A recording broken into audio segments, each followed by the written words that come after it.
The Des Plaines police chief believes the public did not get the full scope of what happened that day and says based off the surveillance video, it's possible one of the alleged robbers may have shot the teenager.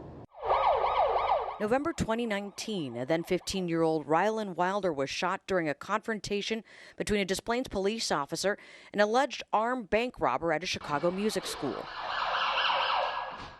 Now that the Des Plaines Police Department has had more time to review the evidence, its chief says there is some doubt as to who shot Wilder. There's a possibility that that offender may have also contributed to the young man's injuries. Wilder's shooting came after a Des Plaines armed bank robbery. One of the suspects was arrested near the bank, but police say the other suspect, Christopher Willis, carjacked a vehicle and led police on a chase into the city where he shot a Chicago police officer in the head before running into an Irving Park music store. The officer survived. What led our officer into that store was to try and stop that armed offender who had just shot in the community openly. Chicago police said Officer James Armstrong shot and killed Willis, but also shot the teen in the arm. Chief Anderson hopes experts can take another look at the evidence. At least 2 pops are heard just prior to Officer Armstrong's rifle going off. The problem is the evidence. The video makes very clear that it was Officer Armstrong that shot Rylan Wilder.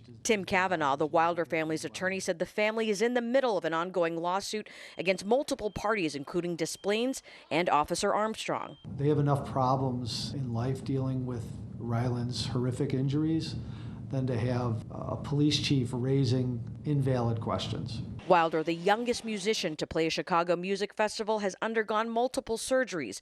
Doctors unsure if he will regain full use of his arm. The wound or wounds, which are extensive, are not consistent with a 9mm gun. He can raise all the questions he wants, but it's just nonsense. Chief Anderson says he recognizes the Wilder family's pain and the teenagers' losses, but also wants to make sure they get this investigation right.